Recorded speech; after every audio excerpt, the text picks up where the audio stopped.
Cute ng ano guys, oh. Pusa. Mimi!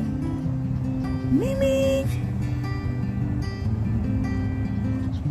Pusang gala yan guys.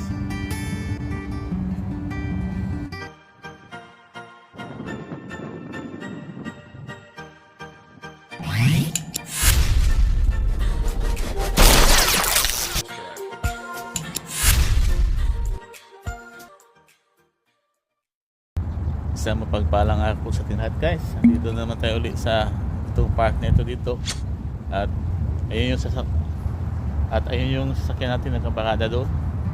Habang nag-antay tayo sa amo natin. At dito din kami nung nakaraang araw guys. Kahit kapon dito kami puro nung linggo.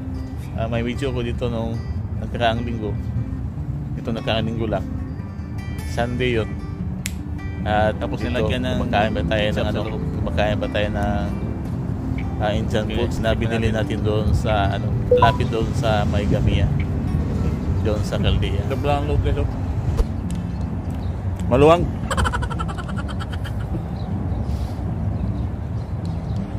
Pero masarap. Oh. Yan loob guys. Walang laman. Oh.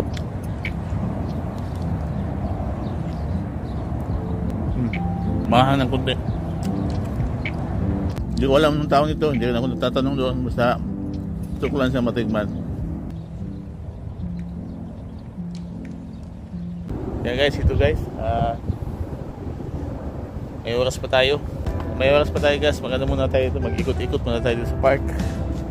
Dala exercise guys. Ito guys, malamig kasi dito ang panahon, kaya ito yung suot natin. Walking muna tayo dito guys. Maganda yung park dito guys.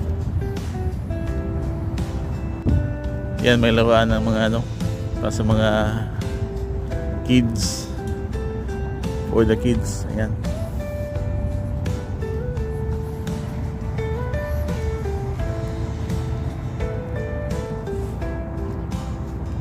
Exercise mo tayo guys. Lakad-lakad lang dito, ikot-ikot. Salamat rin. Ikot.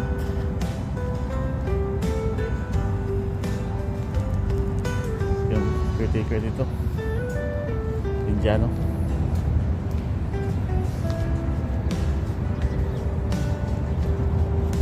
Yung amo namin babae guys, karating lang yan. Galing sa ibang bansa. Tapos pag sa tuwing sila ay lumalabas guys, may mga kasalubong sila. Tapos kadalasan pag sila ay lumalabas yung winter season, kaya pagdating nila dito, ang pasalubong nila sa amin is mga kaganito pang winter clothes. At yun, binigyan na naman kami ng dalawang sweater o jacket, tawag yan. Ayan guys.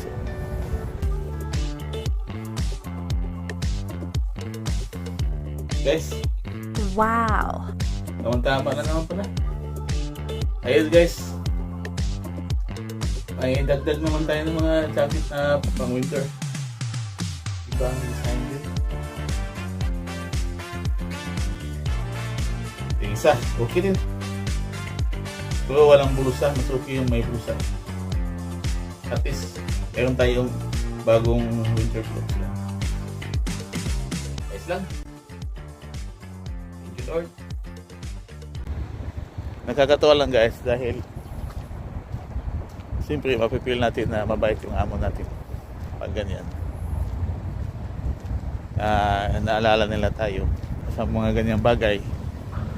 Ibig sabihin, iniisip din nila yung mga trabahante nila sa bahay.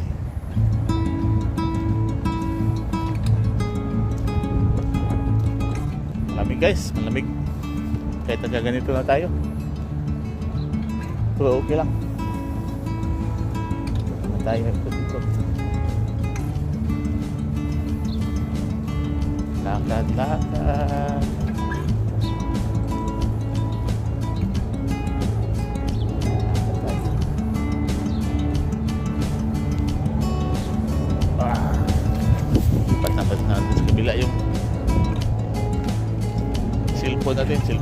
nangyari guys.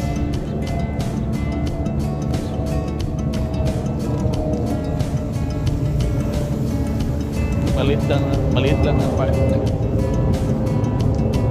Pero maliit. Yan, kinakita namin.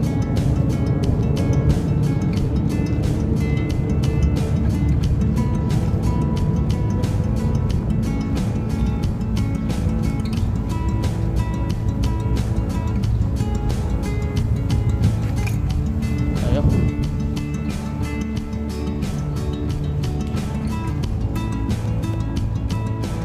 Alright guys.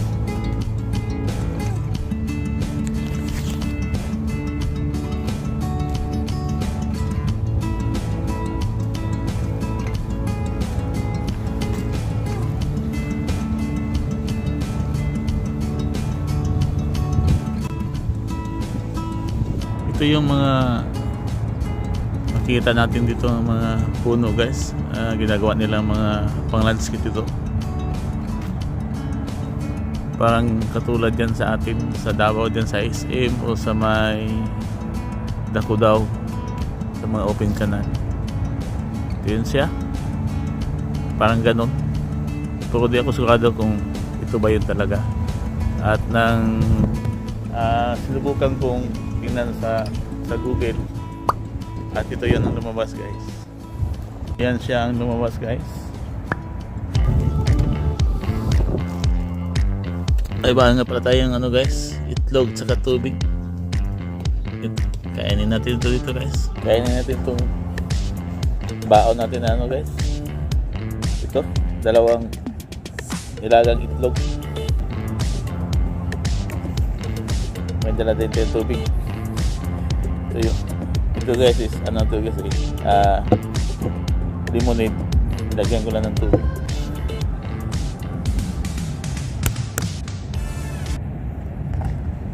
Lipat natin itong asin.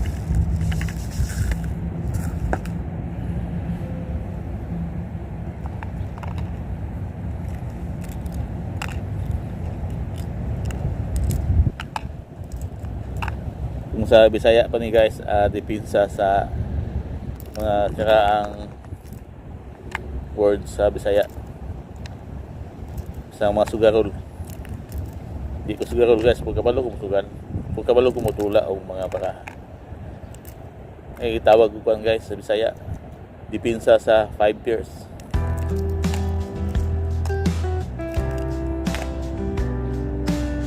Sabot, ibig sabihin niya guys, pag sakaling magibit tayo, may makain tayo, hindi tayo maano.